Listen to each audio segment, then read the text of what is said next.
these guys that are in here? I think it's huge. I think it's we had our teammate today and just addressed giving one away or losing to the one thing about this, I don't see, are you overlooking this team and all that? These guys played 2 years ago and lost. Last year got hit right in the face. They're every bit as talented. I mean, that game was a tie ball game. So I don't feel like there's an issue that we've had to deal with at times. So there's respect for these players.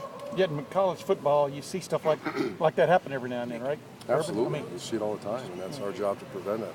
And talking's not how you do it. I think addressing it and making sure a senior gets up there and addresses it, because we do play a lot of young players that have never been there, and you just got to prevent it on Tuesday, Wednesday. You don't think you prevent that on Saturday. It's already too late. What do you see in them? I mean, they've had a couple games, like Notre Dame, they were kind of right there. Yeah. Michigan State was right they were right there. I see a team that's kind of searching for an identity. I think they've kind of found it on defense.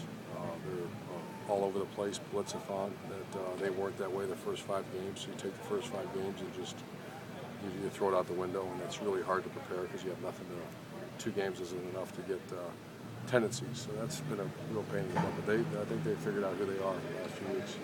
Is there something a little below the radar that explains why you guys have run so well? It's obviously the offensive line and Carlos. It starts with the offensive line, and all due respect to Carlos, I could have ran a few through those holes. And Carlos has run hard, and I love he's going really hard. The offensive line is where that's who we were last year, and that's who we are again this year. How much comfort does that give you as a coach to know that if you need to, you just pound the ball?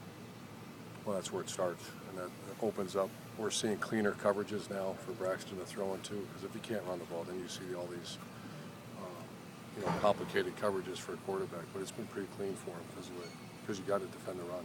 Remember, you guys were on grass, I think, today, weren't you, on the grass field? Or? Yeah, we're grass every Tuesday, Wednesday. Every Tuesday, Wednesday? To save their so, legs. so it's not because of you're playing on grass? Or No. Yeah. Does that make a difference to you? I mean, it seemed like Northwestern, of course, they had a big rainstorm there before the game and stuff, but have your players commented much on No. the footing? No, I really haven't asked them.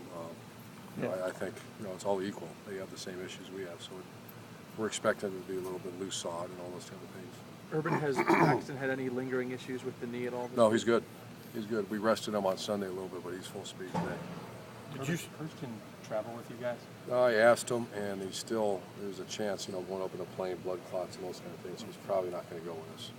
Still too soon after surgery. I wish he could. Durant Grant, is this kind of what you expected out of him, or is he exceeding expectations? No, I expected him. He's playing very good, and he's a real talented guy that takes coaching well and has improved every game. Did you see a different team last week?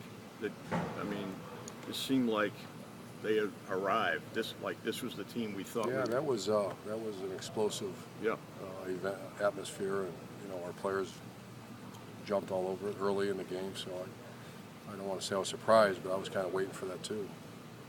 I was going to say, Urban, is there such a thing as a team turning a corner in a season and Sure. getting it finally? And do you sense that was what it was, especially with your offense last week? Well, actually 2 weeks. I mean, you had 500 yards. You had 500 yards against Iowa when you got the ball. The quarterback position is really, with Kenny played well all year. It's playing exceptional right now, and that means getting us in the right plays, making the right reads, even in the run game. And because most of our runs he doesn't just turn around and hand the ball off. There's something going on, and those quick screens off of it. I mean, he's playing a very efficient game right now. Two more questions. Did you say it was necessary to mention Purdue being the fly in the ointment the last few years, or they're well aware of what they've? I'm sorry? Of Purdue kind of messing up things for Ohio State over there, especially. I let Jack came to me and wanted to talk to him. I had no idea what he was going to talk about, so he talked about more last year, last 2 years ago. He didn't really talk about flying ointment, just talked about what it's like in that locker room after the game and the locker room itself. And I guess it's not the nicest locker room. So just be prepared for what's going to happen. It's a tough trip. That was injury update. That was Jack Mewhort. Okay. Injury update. Jordan Hall's good.